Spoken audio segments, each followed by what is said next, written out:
Bom, gente, esse é o nosso último vídeo relacionado a questões ambientais. A gente vai tratar nesse vídeo sobre as fontes de energia, tá? Algumas de suas características, principalmente porque a gente vem falando sobre problemas ambientais, impactos ambientais, e tudo isso é atrelado a algumas causas, né? A principal delas é aí, talvez a principal, né, seja essa exploração de matéria para geração de energia. A energia que é super importante para a manutenção de boa parte do funcionamento das cidades, do funcionamento do mundo hoje, né?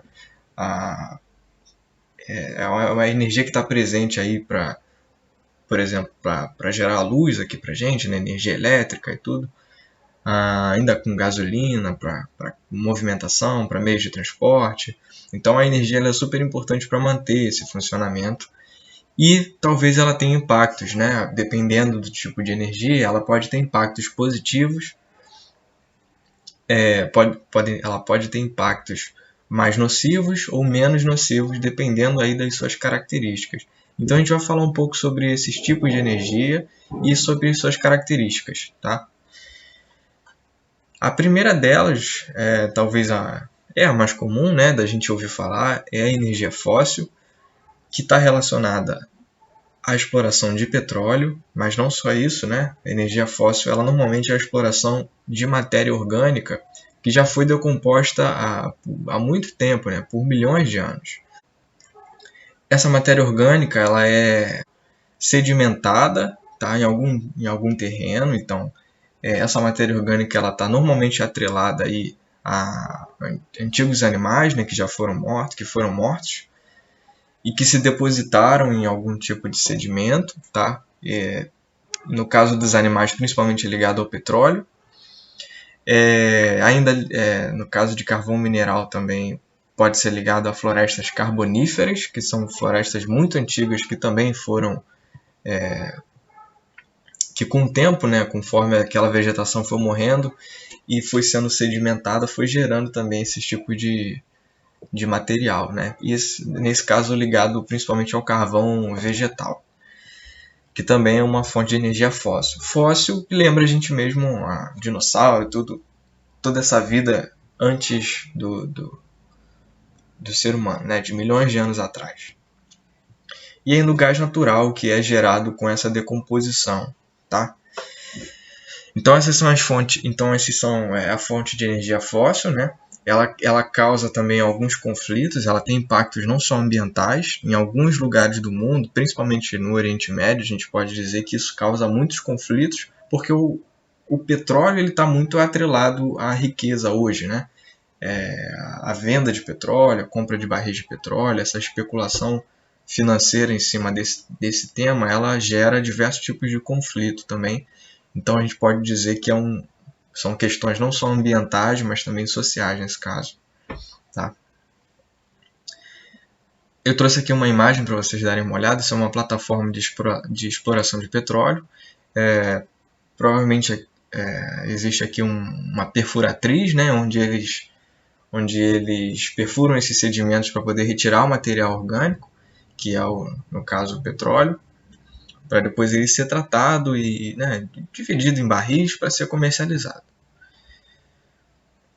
A energia nuclear também hoje em dia é bastante importante da gente falar. O Brasil ele tem duas, né, que é Angra 1 e Angra 2, e parece que a terceira, que está em construção já tem um tempo, mas ainda não fechou assim, a ponto de existir a Angra 3. Ela fica, obviamente, em Angra, né? Essas usinas elas utilizam normalmente, principalmente, elementos como o urânio, para a gente conseguir fazer a cisão desses elementos, que são explosões, né, no núcleo desses elementos, no núcleo atômico desses elementos, e essas explosões elas geram alguma quantidade de energia que é armazenada. Tá? Existe um impacto ambiental, não pode ser comparado com a energia fóssil, pode ser um pouco menor, né? Mas ali, principalmente em Angra, existe um impacto com relação à fauna marinha daquela região, né? Eles usam água para resfriar em algum processo em alguma etapa desse processo de produção da energia nuclear, eles usam água para resfriar a tubulação ali por onde passa essa quantidade de energia nesses átomos. E com isso a água pode superaquecer na região de entorno ali, mudando a dinâmica principalmente de peixes, né, daquela região. Então aí a fauna marinha ela acaba sendo um pouco prejudicada com relação a isso. Uma terceira também muito comum, muito usada no Brasil, né, que é aqui a energia mais utilizada, é a hidrelétrica. É um tipo de exploração que gera energia para a gente, por exemplo, a energia elétrica para a gente, a luz, né?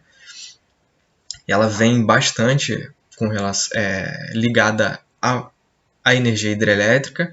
Ela funciona com a construção dessas barragens, sobretudo em rios, né? Principalmente em regiões de maior altitude, porque quando essa água que tem a tendência a descer, ela passa por entre essas barragens, né? Ela gera ali um determinado impacto, uma força que gera uma energia, e essa energia é também armazenada e redistribuída aí pelo país, né? E também comercializada, tá? É bom a gente entender também que essas energias elas são bastante exploradas financeiramente, né?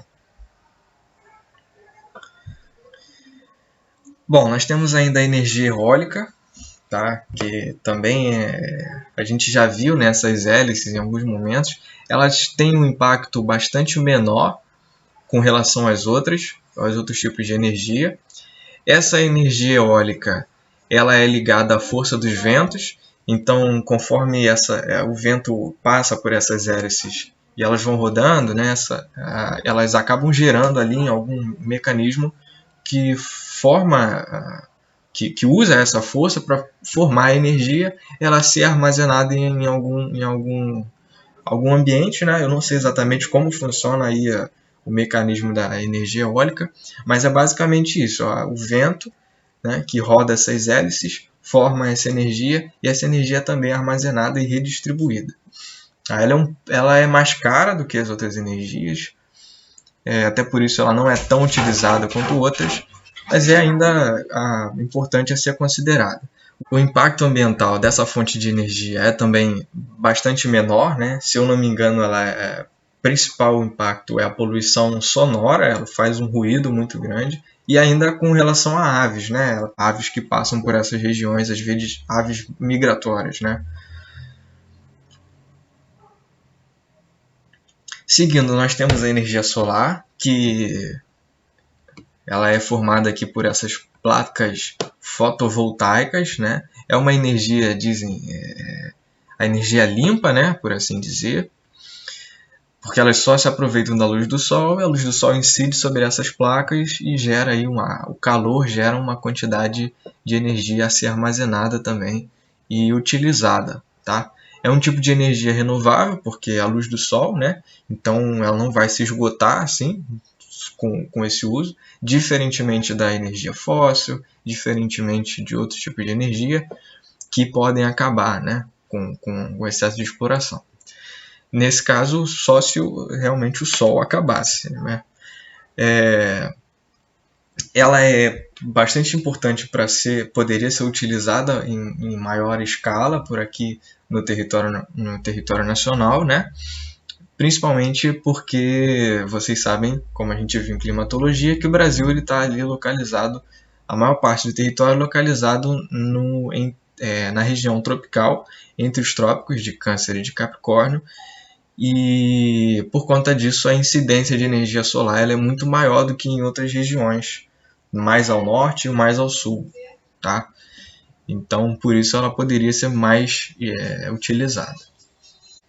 Nós temos ainda a energia de biomassa, também parecido com a energia fóssil, ela é utilizada por matéria orgânica, mas nesse caso é uma matéria orgânica que é decomposta em um período muito menor de tempo, né? Não leva milhões de anos, como por exemplo para a formação do petróleo, tá? Essa biomassa então ela é feita a partir de alguns tipos de matéria orgânica, às vezes uso de soja, cana-de-açúcar, né? Essa matéria orgânica ela é incinerada, e por conta disso pode ser que essa incineração acabe gerando um impacto poluente, tá? Com a emissão de gases.